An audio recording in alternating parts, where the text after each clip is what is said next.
අයිබෝන් සියලු දෙනාට. ඉතින් අද වීඩියෝ එකෙන් ඔයාලට කියලා දෙන්නේ කොහොමද එක බටන් එකක් ක්ලික් කරලා අපේ කම්පියුටර් එක ෂට්ඩවුන් කරගන්න කියලා. ඉතින් ඇත්තටම අපිට ෂට්ඩවුන් කරන්න ගියාට පස්සේ ඔයාලට Windows 10 වල නම් මෙතන එක සැරයක් ක්ලික් කරලා ආයෙත් මෙතන එක සැරයක් ක්ලික් කරලා ආයෙත් මෙතන තව සැරයක් ක්ලික් කරන්න වෙනවා. ඉතින් මම අද ඔයාලට කියලා දෙන්නේ එක සැරයක් ක්ලික් කරාට පස්සේ කොහොමද ෂට්ඩවුන් කරගන්න කියලා. ඉතින් මේකට ඔයාලා මුලින්ම ඔයාලගේ ඩෙස්ක්ටොප් එකට ඇවිල්ලා රයිට් ක්ලික් කරන්න ඕනි. ක්ලික් කරලා new යටතේ ඔයාලට පුළුවන් ෂෝට්කට් කියන එක ක්ලික් කරගන්න.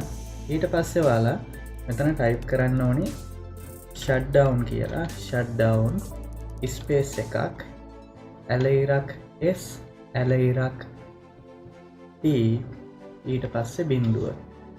මේ විදිහට ඔයාලා shutdown කියලා ටයිප් කරලා හිස්තැනක් තියලා ඇලයිරක් s i හිස්තැනක් ඊට පස්සේ i ඇලයිරක් t ඊට පස්සේ i හිස්තැනක් බිංදුව.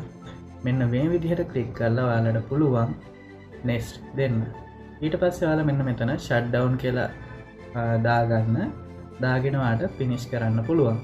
finish කරාට පස්සේ ඔයාලට පුළුවන් shutdown කියන icon එක උඩ ක්ලික් කරලා properties යන්න. properties ගිහලා ඔයාලට මෙතනින් බලා ගන්න පුළුවන් change icon කියලා. මෙතනදී ඔයාලා change icon උඩ ක්ලික් කරලා ඔයාලට පුළුවන් මෙතන shutdown වගේ icon එකක් ඔයාලට කැමති icon එකක් මෙතනින් තෝරලා දාගන්න. මම ඉතින් මෙතනින් මේ icon එක තෝරලා මෙතනින් දාගෙන apply කරලා okay කරනවා. ඊට පස්සේ මම මේ icon එක drag කරනවා මෙන්න මෙතනට.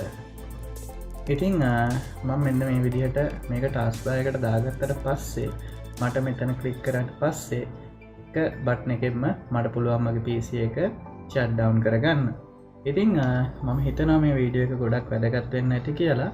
ඉතින් මේ වගේම අලුත් වීඩියෝ එකකින් හම්බ වෙන බලාපොරොත්තු වෙමි. මම අදට ඔයාලගෙන් සමු ගන්නවා. ඔයාලා හැමෝටම සුබ දවසක්.